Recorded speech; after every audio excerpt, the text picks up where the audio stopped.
Assalamualaikum and good afternoon to everyone.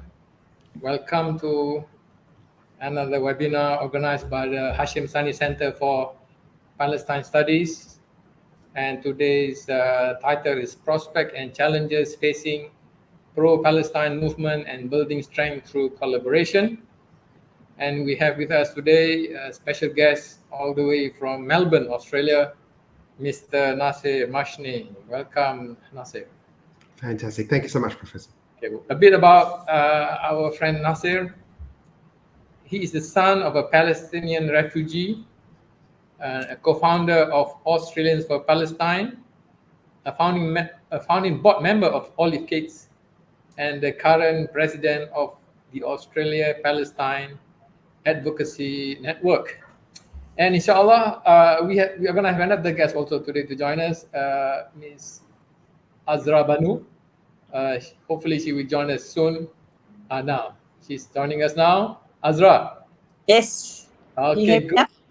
Good, thank you very much. So Azra is from BDS Malaysia as well as from Viva Palestine Malaysia, and been involved in Palestine advocacy and activism for many years, as well as on refugee issues. She is the chairman or director of Care Fugees. Yes. An NGO that takes care of refugees in Malaysia. Before we start, a bit about Hashim Sani Center for Palestine Studies. We have been around since 2 years ago, with the generous funding by our founder and funder, Puan Sri Norma Hashim. And the objective of this center is to disseminate information and also contribute to knowledge in the field of Palestine studies. So what we do is we fund research activities, we organize seminars, short courses as well. We have done a couple of short courses to educate the public about the issue of Palestine. And of course, a series of webinars, guests from many countries. And alhamdulillah, today we are happy to have Mr. Nasir Mashni, who's going to join us.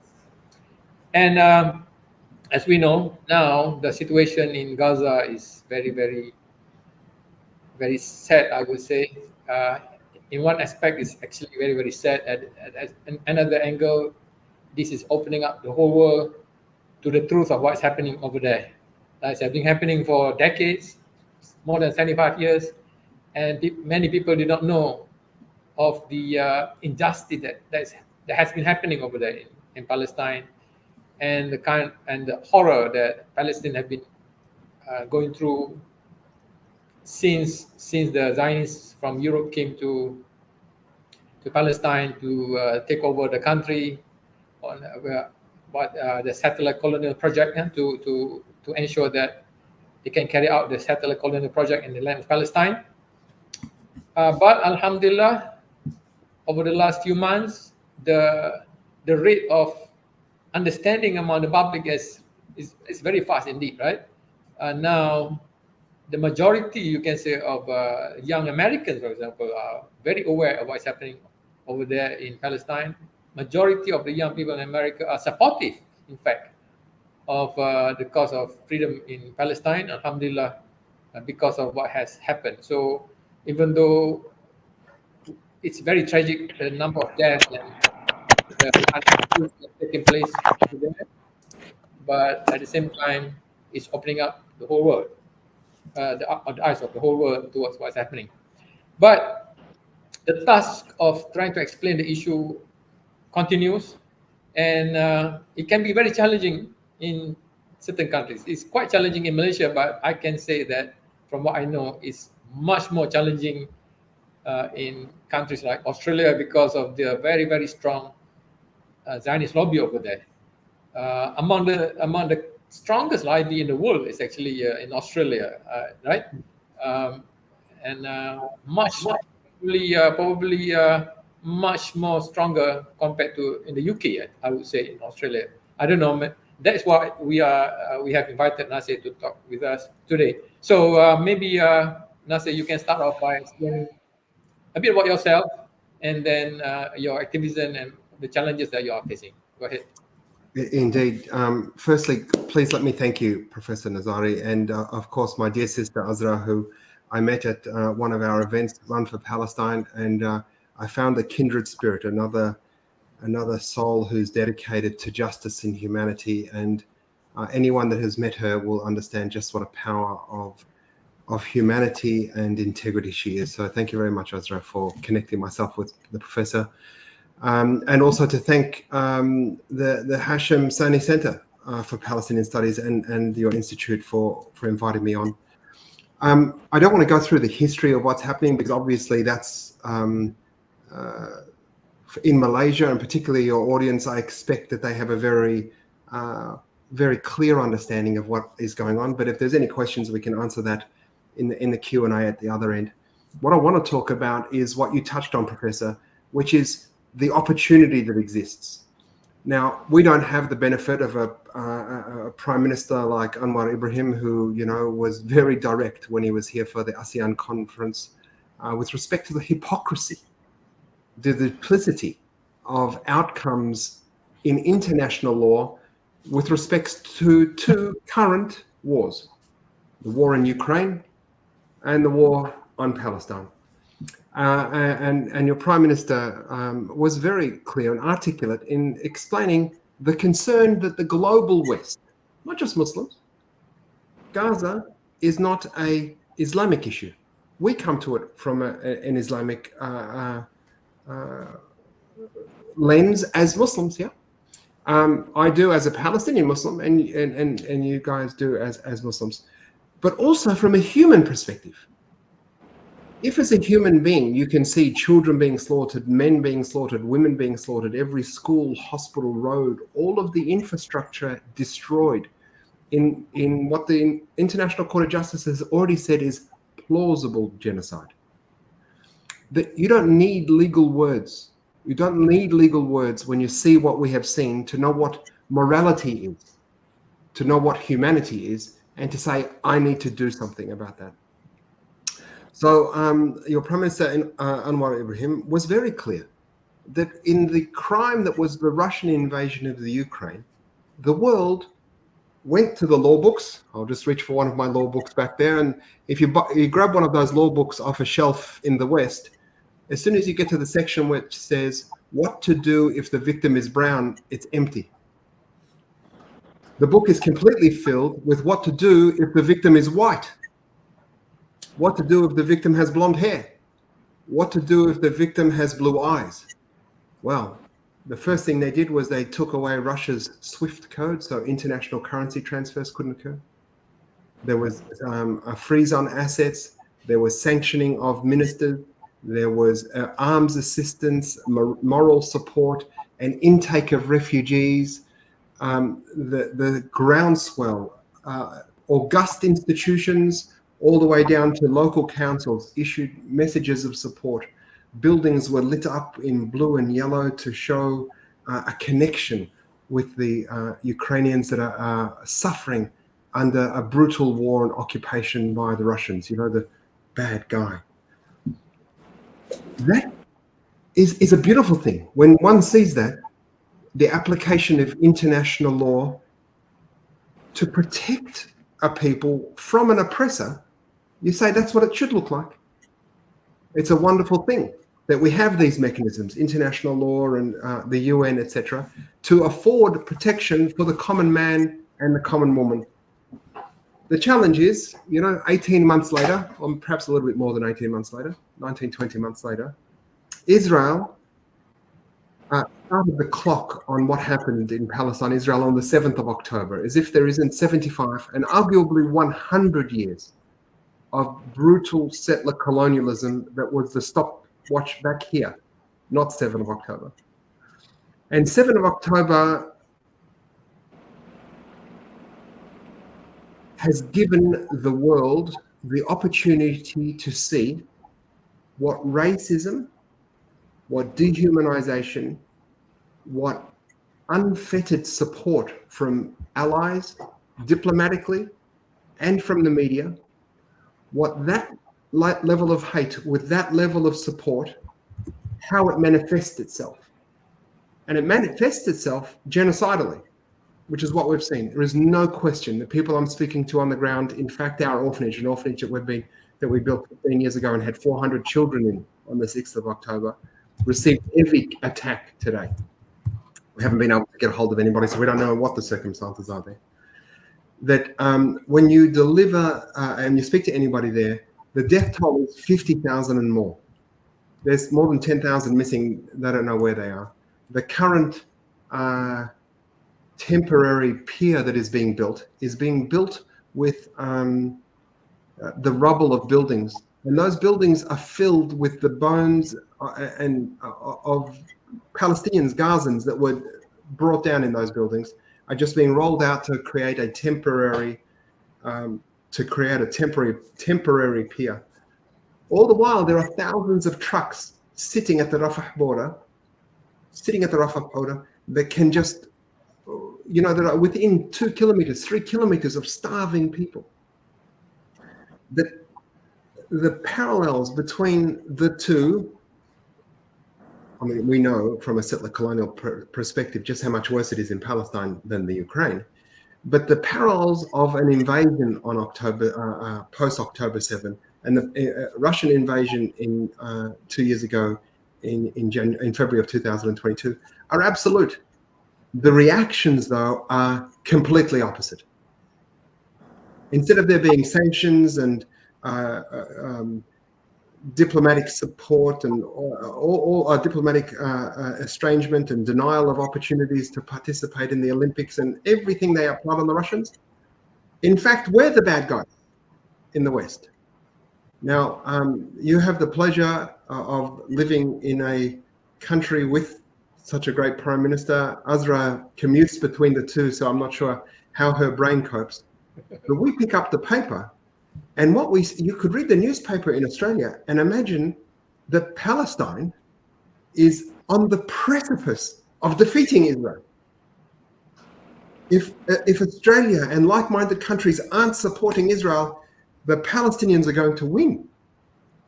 I mean, the disparity in power between a nuclear-armed nation and an armed group with Kalashnikovs, and some of the munitions are from Czechoslovakia, not the Czech Republic or Slovakia, Czechoslovakia. Cold War munitions. I mean, some of this stuff is exploding in their hands because it's so old, 40, 50 years old. That if you read the Western media in Australia, it in fact looks like, David and Goliath, but the other way, instead of, what it actually is Muhammad versus David. Yeah, and Muhammad is diminutive. And so we have had a significant, as we've always had in the West, challenge with endeavoring to articulate our case, to humanize Palestinians, to create an equivalence in the language so that people can start understanding. Now, the gatekeepers of the message, Rupert Murdoch, our mainstream media that owns almost all of the news outlets, has a monopoly on that. And the monopoly exists as part of empire, as part of capitalism, to oppress, the Palestinian narrative and the Palestinian voice. Now, the bloodletting has been so gruesome that they've had to get another guy. They've had to have the other side, even though the other side is always framed badly. I did an interview with Sky News, Rupert Murdoch's piece, and for 14 minutes, the woman just kept saying to me, "But Hamas, but Hamas, but Hamas." It's one of my finest media interviews, I think, because I didn't get angry at any time, and I was able to hold my own and explain to her, "But Israel, but Israel, but Israel."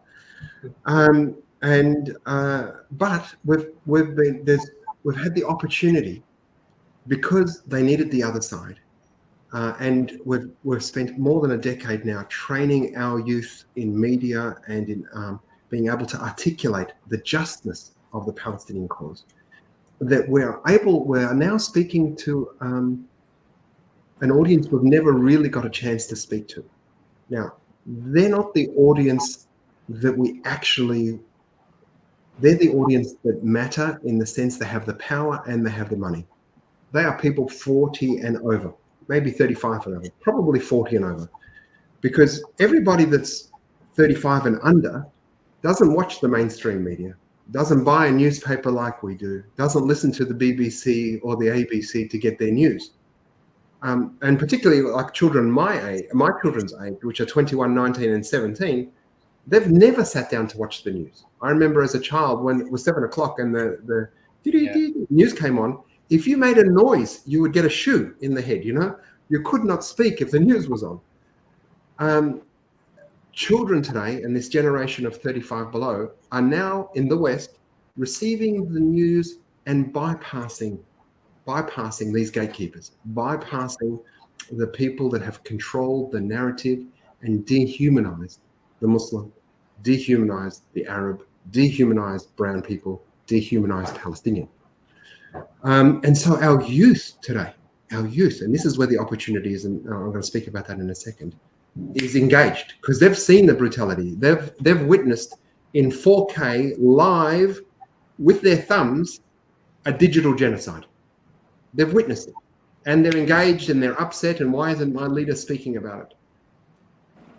The people that are watching the TV and listening to the radio, and reading the newspaper, because of the magnitude of the bloodletting, we have been afforded opportunities at mainstream media, and so there's a crack there as well.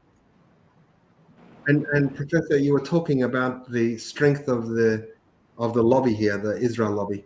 The Israel lobby in Australia is second only to the United States. The Israel lobby is very, very strong in the United Kingdom, but the union movement, the solidarity movement, not just on Palestine, but on everything, is almost as strong in the UK. So there is almost an equilibrium or a balance there, but the lobby still, has, parliamentarians for Israel and pays for flights, and they have Keir Starmer, who might as well be the Prime Minister of Israel as well as being the opposition leader in the UK.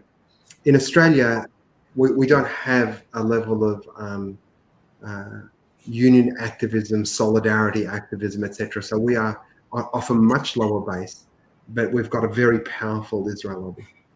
Well, we made some significant grounds in the first 2 months, with respect to engaging a community we never get to speak to, not the 35 and unders, but the 40 pluses. And in their, desire to smash us, they attacked me and the organisations I've been involved in a smear campaign. Like I thought I was in the movies. Every day there was something new, in the papers. And I know my own personal history. I know what a dummy I was when I was 19 years old. I know about my father's history, but every interview I did, somebody else would ask me something else. And to the point where I got asked on the biggest radio station show in Australia about my father, and that radio interviewer said, what about your father, Nasser? And I went, my father's been dead 17 years. He wasn't at October 7. And they said, how would you describe your father? I said, he's beautiful. I love my father. Would you call him a freedom fighter? I said, of course he was a freedom fighter. Was he part of the resistance? I said, of course he was part of the resistance. 1946, Jewish terror gangs raided his village and he resisted them, of course. If somebody was coming to take your house, you would fight them. And then he the next day, Palestinian Advocate talks about father being part of the resistance. And then they bring up my father's immigration files. His ASIO file, the Secret Service in Australia, his ASIO file is frozen, my father's. I imagine my file is frozen. His father's file is frozen. He was the one that established Fatah and the PLO in Australia. And all this stuff. And then, in the article, there was Ismail Haniyeh sent a condolence note when my father passed. And then I was on the radio and they said, what about Ismail Haniyeh writing a condolence note? I was crying at my father's funeral, But, when there's two political parties and a leader of either one dies, the other side, out of courtesy, says sorry for your loss. And then the next day, our charity had given some money to an organization, Nurses Union, that 20 years earlier might have had a link to the Popular Front for the Liberation of Palestine, which is a terrorist organization in the United States, but not in Australia. And so I became this violent Hamas supporting funder of Hamas, front page stuff, 15-minute shows on TV, all because we were making inroads to silence us. And it hasn't worked. In fact, they've elevated my status to cult level status with the 35 years and below. And that opportunity exists now.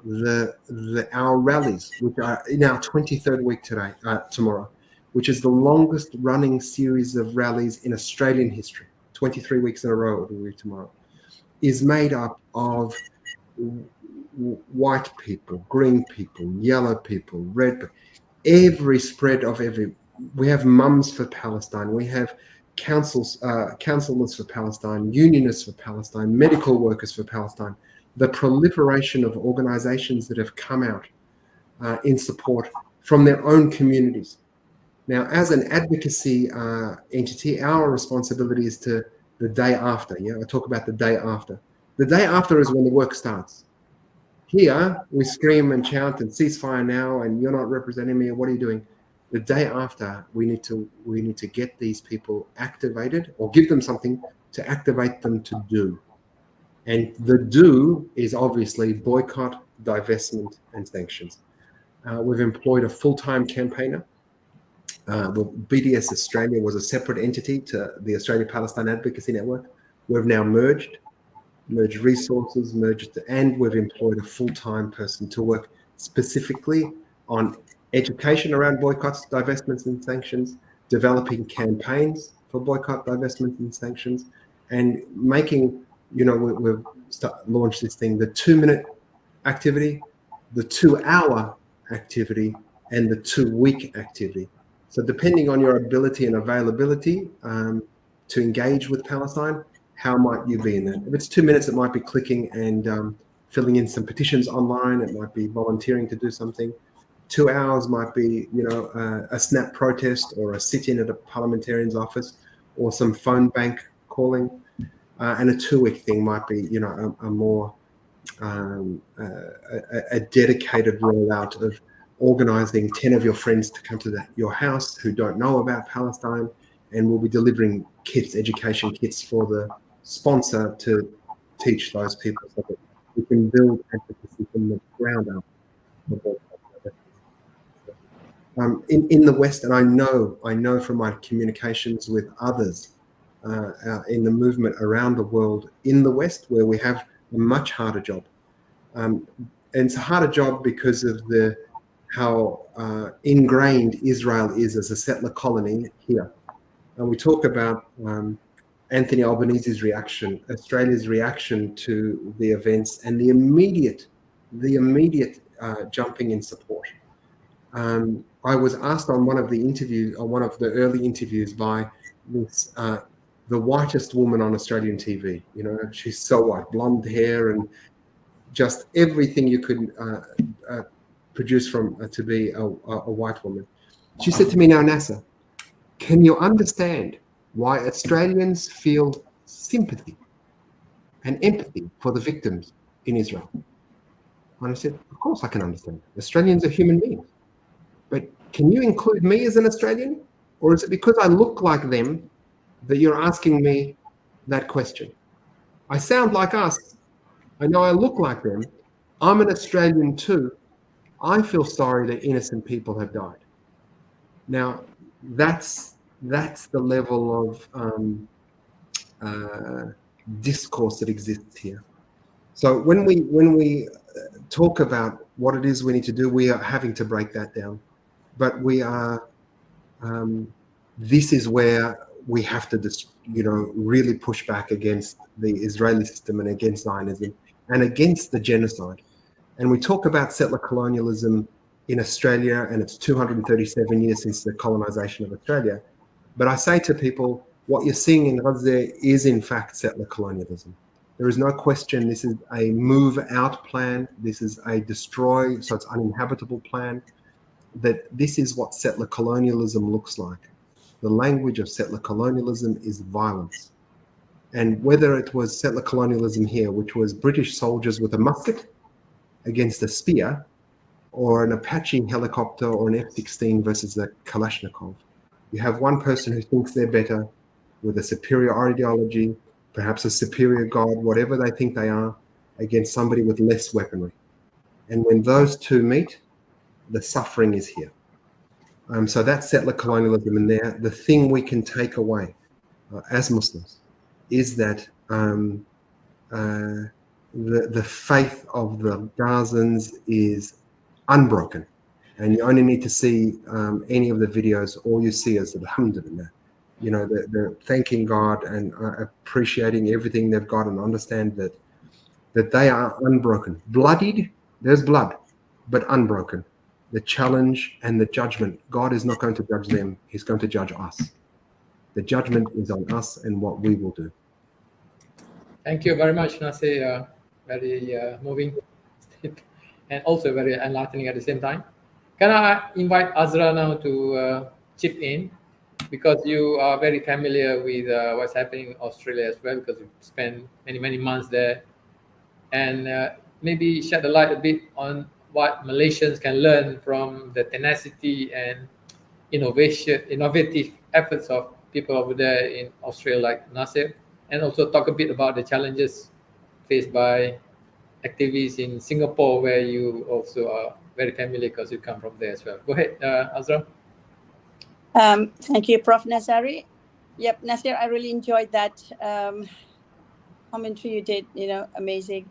My experience, it's not like I live in Australia, but I go often enough. And this time when I was there for 2.5 months, I participated in almost every Sunday, except for the last one, the day I left. And I have to say that the diversity of the crowd is what Malaysians need to learn from. We do not have that. When we organize any Palestinian-related activities, it's always one particular segment of the population, and that's the Malay Muslim population. We've tried to reach out to the others, but we have not seen much success in this. We're seeing a few trickling in, but we've got a long way to go. So I think that's one we can learn from the Australians on how do we turn this movement more inclusive, cast the net wider. That's one thing we can learn from you. I like the point you made about the 35 and below. This is what I'm seeing in Singapore, right? Since October 7th, the attack on Gaza, not the other attack yet. Since the attack on Gaza, the ground is shifting slowly still in Singapore, slowly, but it is shifting. We've had a number of Instagram accounts, for example, popping up pro-Palestinian, right, and being very vocal about how they feel and what their government should do, the stronger stance Singapore government should take, for example. We've had them reaching out to us here in Malaysia. How can we emulate the boycott movement, for example, especially after the Zim ships were turned away, right? That was a turning point here as well. So we got them reaching out. I've just got one who reached out to me just yesterday. She wants to write stories on Palestinians in Malaysia. Can you help me with this, right? It's another organization. A youth organization asked me to record a video on general activism, right? Because, Singapore is still a tight space for them to maneuver. They are being vocal, but they have to be still very cautious. Every pro-Palestinian opinion is at great personal risk, right? But they are doing it, and that's great.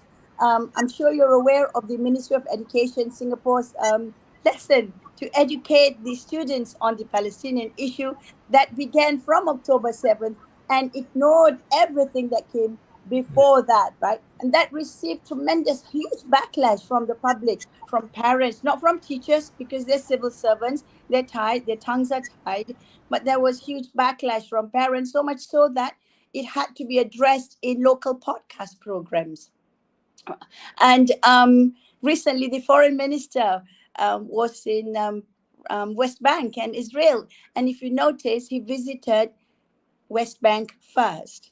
He visited Palestinians first, and then the Israelis, and then the region. And he did say, even though it may not carry much weight, but he still said that the attack on Gaza has gone too far. And this reflects the sentiments on the ground that the government feels it needs to address. And of course, it came right on the heels of what Prime Minister Anwar Ibrahim said in Germany, right? So that he said that, and then Foreign Minister of Singapore said this. So nothing is in vacuum, isn't it? It doesn't just come out of a vacuum. They're all connected, linked to one another. So I feel quite heartened by what I'm seeing in Singapore. As I said, it's slow, but the winds are blowing gently, and I'm looking forward to greater awareness on their part. They're even commenting on ministers' social media accounts. Singaporeans are commenting on their accounts. So these are all good indicators, and I believe it's what Nasir said, that these people are bypassing mainstream media and getting their news direct on their phones, right? Every day, live stream almost. And I think this is another area we should capitalize. We should take advantage of. How do we, what else can we do to capture this particular segment of people all over the world, not just within the regions we live in? Yeah. Thank you, Azra. Go back to Nasir. Just want us a bit more about situation in Australia, because the Labour Party is now is in power. Actually, it's a nice question. The foreign minister is Penny Wong, originally a Malaysian, I think. Just because she's Malaysian, I don't expect her to necessarily be pro-Palestinian, of course. But the Labour Party tradition of justice and helping the oppressed apparently doesn't work as far as Australia is concerned. It doesn't work in the UK as well. But that, I suppose, must be a big challenge, because when you have a politician who would decide not to be hypocritical, how do you overcome it? Because obviously they are very hypocritical, Yeah. right? So how do you your experience talking to politicians, or do you leave them up aside and focus on the general public? Yeah, that's a very, very good question, Professor Nazari. I meant to say earlier on Australia's reaction to the colonisation, 237 years here, seeing it there, that is, Australia's reaction was a reflex. It's a reflex, it's like, a fly. You just, no thinking was required. Australia immediately said yes. So in the reflex, because this is a racist settler colony, as that's a racist settler colony, the reflex was immediate. Anthony Albanese, 15 years ago, I've known him for more than 15 years. Not well, but certainly if he saw me, he'd say, I know that guy, he's the Palestinian. He was the chair of the Federal Parliamentary Friends of Palestine. So the version we've got now is he's lost a lot of weight. So we've got skinny, and he's got no more hair. So he's skinny, bald elbow. Chubby, hairy elbow was a fierce supporter of Palestine. Fierce supporter of Palestine. There's footage of him 15 years ago at a rally with a megaphone going, Israel's, I can't even remember the exact words. I don't want to misquote him, but it's the stuff that Azra or I might say at a rally. Yeah. It's not stuff I'd say today because we're 15 years later and the language has changed, but it's 15 years ago's language. It was Palestinian language, his speak. In 2018, the Federal Labor Party moved and accepted recognition of the state of Palestine as an important goal that would be advanced by the next government. Australia's most Palestine-friendly Prime Minister has been the Prime Minister for more than 2 years. And it's a part of their policy. It's an election policy. And he still hasn't enacted it. So being in power is different to being your friend when you've got no power, as to what that looks like. And so our advocacy along the journey has been predicated on a shared humanity, predicated on honesty and integrity, and when you see something that you can't unsee it, and that would compel a human being of conviction to act. What we've seen in the past 168 days is that people can see and can forget. They can see and they can forget if it doesn't serve their personal agenda. And this is the case of our Prime Minister and many of the Labour Party. Now, the Israel lobby, the Zionist lobby, also has a lobbying arm. And their lobbying arm is far more sophisticated than ours and far better funded. And, they fly business class to Israel, have a glass of wine, get in the helicopter, let us take you the tour. When we got here, it was a swamp. Nobody ever lived here. It was a land without people, for a people without a land. We're a democracy. Look at us. We're white. And, all this sort of stuff that they sell to politicians and media and union officials, etc. So they've got that sophisticated lobbying, and we do our very best to endeavor to compete with that. We have 2% of the resources. One of our adversaries finished last year with 6 million in cash, and 18 full-time staff, just one of the organizations that lobbies in Australia. We are the only lobby organization in Australia for Palestine, and next month we will have our 4th staff member. And they talk about the powerful Palestine lobby, and it's powerful because we tell the truth and they are having to lie. Well, aside from their shiny tour brand Israel Hasbara, they also have a hammer. If you step out of line, the mainstream media is quick to start. This guy is an anti-Semite. This woman's an anti-Semite. They have no place in government. They have no place in business. They shouldn't be employed. Wherever you might be, the concerted campaign, it just rolls itself out. And for anybody that would like to see what it looks like, you just need to Google my name and read some of the stuff they've written about me.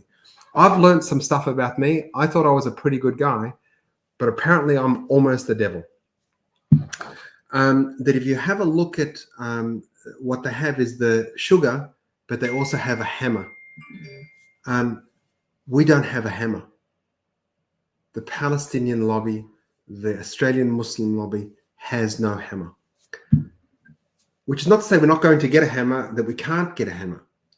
There are 27 million people in Australia now, 100,000 Australian Jews, but many more Zionists. And many of that 100,000 Jews are not Zionists. We have thousands of them coming out to the rallies with us, Australian Jews that support us. But the Labor Party has counted on, in gaining electoral power, a number of seats that are heavily, number one, ethnic, number two, Muslim, and number three, Arab or Palestinian. And the movement in that area is enraged. It's enraged. You've taken advantage of us. You've been a friend. You've come to our iftars. You've come to our Eids. You've come to our churches. You've come to our schools. You took pictures. You cut ribbons. And when the blood was filled, when the street was filled with our blood, you turned your back on us. We're going to make you pay. So as you would have seen, for those that are following international politics, President Biden in Super Tuesday, when he received the nomination of the Democratic Party to run for a second term as president, in Michigan, the registered Democrats went to vote, and 110,000 registered Democrats lined up, went to vote, and instead of saying Joe Biden or Joe Kennedy, went uncommitted.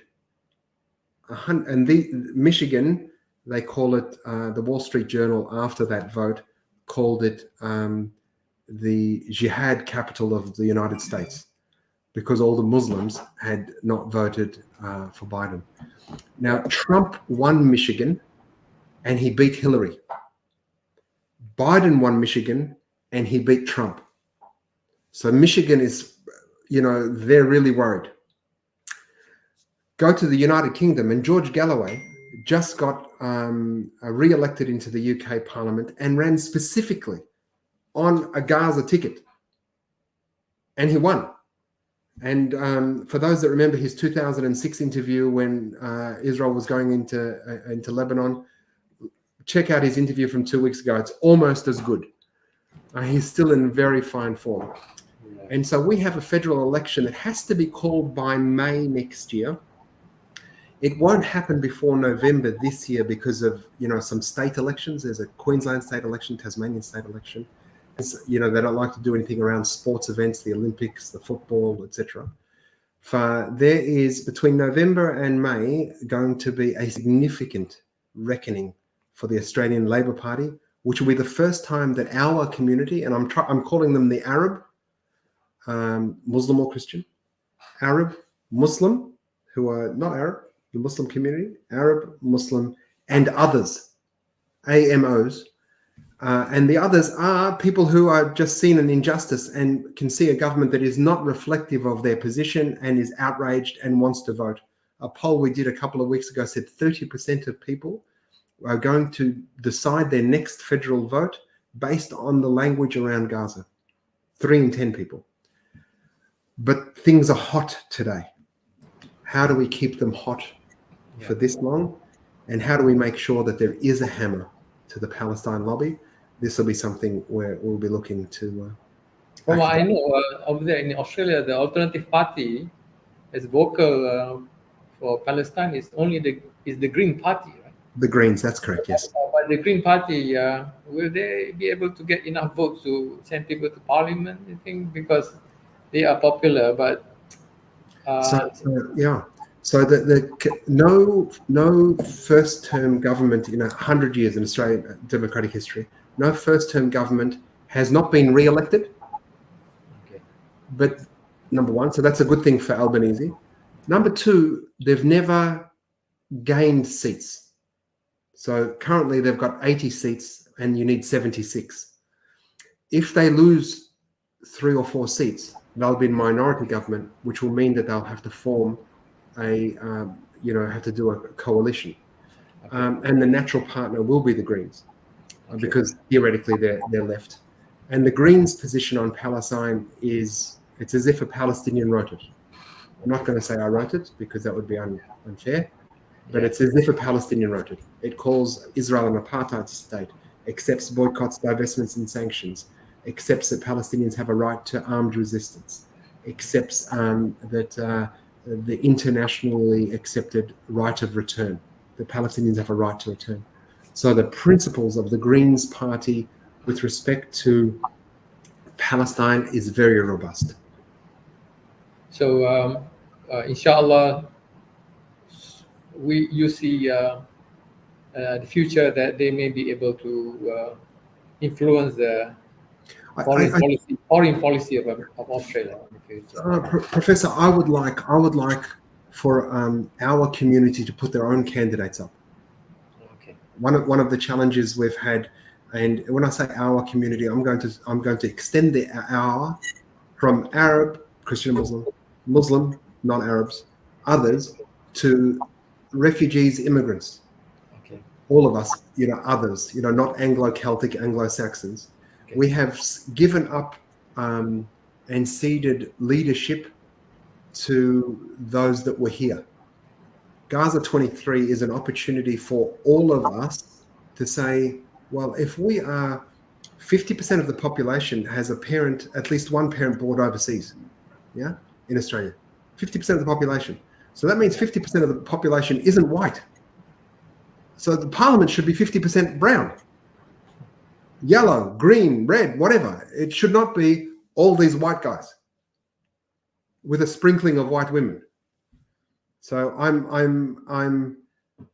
live in a seat that is heavily Anglo-Saxon, So, if you put a quote unquote brown candidate, they would have no chance. But there are many seats that are heavily brown, heavily red, heavily yellow, heavily us, whatever we are, that have white guys in charge.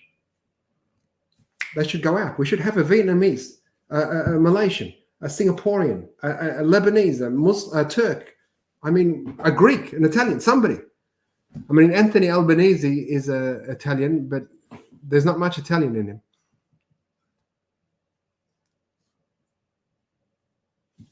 Professor, you're on mute. Okay, sorry. I just said that it could be going to be very challenging because the political process and change takes time. But yeah, but it has to be done. It does take time, sir. But a local campaign run by locals, where there are seats that the Labor Party holds that is 40% Muslim, just Muslims, let alone the others. Yeah. Okay. In a seat that's 40% Muslim, you might be surprised, Professor, but there's not many white people. When the Lebanese and the Turks and the Syrians and the Iraqis and the Malaysians and the Bangladeshis and the Pakistanis come, the white people tend to leave. Okay. So if the seat is 40% Muslim, it's probably 80% colored. Okay. All right. And so there is an opportunity for us to put the right, those communities to select a good local candidate, a dentist, an engineer, a lawyer who lives in the area, understands the area, to stand up and say, I look like you, I could represent you, not John Smith Llewellyn Jones III. Yeah. But the only thing is probably the electorates will probably put Palestine as one of the issues. There are other issues like cost of living, property price, etc., etc. The challenge is to bring up that among the most important topics to attract voters. Yeah. In the first instance, Professor, taking that seat off Labor because the community is activated because of Palestine is the hammer. Yeah. Okay. Yeah. Forcing Labor from a majority government to a minority government because the constituency went not in my name. So today there is 4. I'm working with them, trying to get them to become one. But there's 4 different websites now and social media campaigns. The Muslim Vote, I Vote Palestine. Let me try and find. I Vote Palestine. Where are you? Vote for Palestine. Muslim Votes Matter. That have sprung up in those 3 or 4 seats in Western Sydney. By just some kids together, all of them under 30. Yeah, in their 20s, and I've contacted them, and I'm like, I know your dad. Yes, uncle. I don't like the fact that I get uncle. I feel like I'm younger than uncle. But they've said I've got to do something, and what they've got is the social media platforms where they've cut all of the speeches of Jason Clare is a local member. This is a seat with 42% Muslims, and this is what he said. Mm-hmm. And it's a shame file, and they've got a picture of him. Yeah. We had a woman in Western Australia, Dr. Anne Ali. She's a Muslim. She's an Egyptian woman, born in Egypt. She's a childhood minister or something like that, but she's a Zionist. And some activists confronted her and took out her statements. And, and she was like, no, you misunderstood me and all this stuff. So they're not only going after white guys, but also brown women who are who have not spoken out. She has not said anything. She's a Muslim from Egypt. And one of her defenses went, my father fought in 1967 as if, leave me alone. Okay. Azra, can you talk a bit about another part of our topic today, building strength through collaboration? Yeah. Can you give us some ideas on how to get the activists to think about collaboration? Because sometimes they work in silos. They work and they don't care about the other groups, etc. Maybe based on your observation, what can be improved in this aspect of collaboration? Go ahead. Actually, I was going to ask you to speak about the political process in Malaysia, but maybe after I think an event like this is definitely something we can do. more of. We may not like, we always say that, when we do a live session, there are not many people streaming in, but we forget that once we do it and put it out there, it stays there, and people can refer to it anytime they want. So an event such as this would be good. I'm thinking we used to do this, but we don't anymore. And I guess it's because of COVID. Everything's online. We do not have physical engagements much these days, right? But it would be good if we actually cross borders physically, um, to meet each other in person, because when you meet each other in person, your connection goes deeper. Singapore is just down south. I was asked to go down twice, but I was away in Melbourne at that time. But I think we can start with, say, Singapore and Australia. We're so close to one another.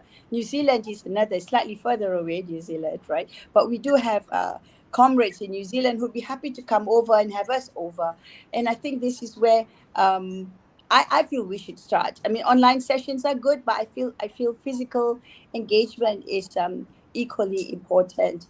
And I told you, Prof. Nazari, I met a Jewish lecturer in Melbourne, and she mentioned that she's one of the few pro-Palestinian Jew in Australia, right? And this is where we can bring them over. Again, do a speaking engagement, have an online session if you want. Learn from, as I said, we can learn from the Australians. How do you um, widen your base, your support base? How do you do that? For example, how did non-Muslim Singaporeans get on board this time around? I can say one of the reasons that came about is religion was taken out of the discussion, right? The Singapore Muslims played a very significant role in this.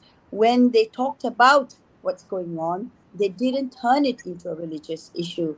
They talked about facts and figures and what's actually on the ground, and the genocide and the ethnic cleansing and the settlements, and not just Gaza, but what's happening in Palestine, the settler colonialism, the creation of Israel.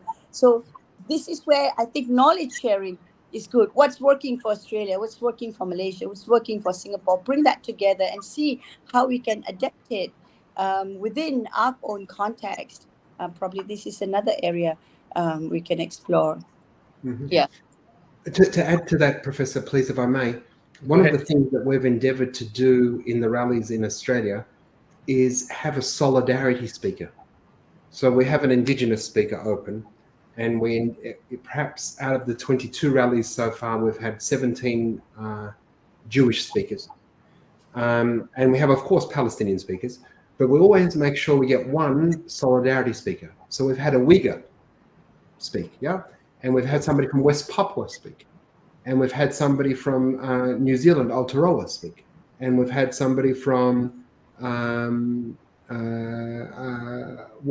Western Sahara speak. So from the Philippines, somebody from South America. So they have similar battles against settler colonialism. Like today, we actually had somebody from Sudan, but we're trying to find somebody from Haiti, because we know what's going on in Haiti. And bringing them to our movement, where we've got huge crowds, uplifts their fight, but also introduces another community to a coalition, it's so very important. And of course, we've had Yemenis on twice, and a South African after the ICJ. So,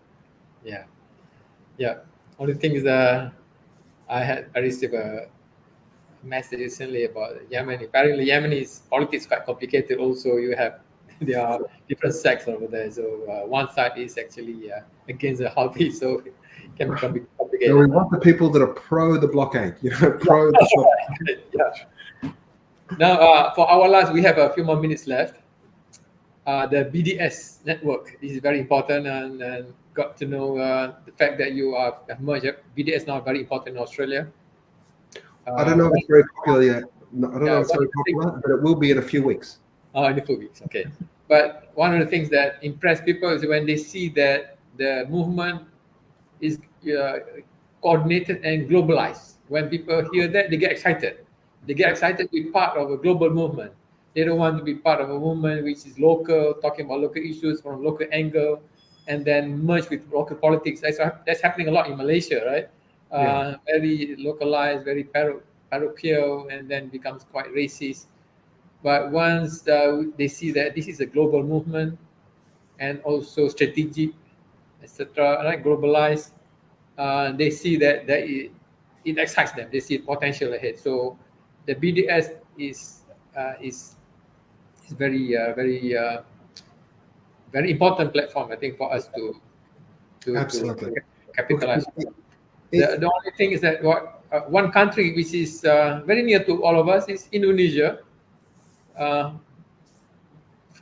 much bigger than Australia, very important country, but very strong support for Palestine, but not very engaged as far as the global BDS movement is concerned. They have got a new movement now called BDS Indonesia, but it's not making head ground because of the presence of the very major Islamic organizations there that are monopolizing the discourse on Palestine, and so that is a challenge facing them. And I hope Australia is much nearer to Indonesia, right? Yeah, of course. So we need to get you in touch with people in Australia, in Indonesia, so that you can collaborate. Of course, a bit tricky because of the past politics between Australia and Indonesia, East Timor issue, etc., etc. I mentioned to Peter Slezak that when you go to Australia and Indonesia and start talking about East Timor, you be very careful because people may suddenly walk out from your talk over there. Look, Professor, we have to be consistent. Yeah, we have to be consistent, and there's no need to raise East Timor, if you're there. But if it comes up, Indigenous people have a right to self-determination. And I mean, only yesterday I saw some really horrible images coming out of West Papua of some Indonesian soldiers torturing an Indigenous man. We have to be honest. It's not to say that we have to be confrontational, but in a circumstance where we talk about liberation of Indigenous peoples, that's the liberation of all Indigenous peoples. It's the structures that oppress Malays in Singapore have to be addressed. It's everywhere. It's not just Palestine. It's not just quote unquote places where you can see it's an island or it's a clean thing that they look like me and I want to be represented there. We have to work towards a better world that it protects the environment, but then protects every human being as well, irrespective of who they are. Okay. All right. Thank you very much for that very nice comment by you, talking about the need to be consistent. Of course, that would be another challenge because when you are consistent, then you will be facing another challenge because people may not like to hear what you are talking about. I mean, the biggest challenge I have is with the Arab world, and why aren't they doing something for Palestine? At the same time, the leaders, and, if the Arab world was united with all the resources and all that money and stuff, they would be, like the EU is powerful, the Arab world be as powerful as the EU and the United States. Not militarily, but culturally and politically. But that is another complex or big topic to discuss, maybe for another webinar. So last words, we are run out of time now. Less than a minute. Azra, anything else you want to say regarding this topic? Any issue you want to bring up? I say let's work on BDS together. Let's come together. I've seen how BDS is done in Australia. You're much bolder than what we do over here. You've got more room. We're more restricted here. But let's work together on BDS. Indeed. Look forward to it. Thank you, Azra. Thank you, Professor. Thank you to all of your viewers and everyone in the audience. Thank you very much. Assalamu alaikum. Wa alaikum assalam wa rahmatullahi wa barakatuh. Bye-bye. Bye-bye.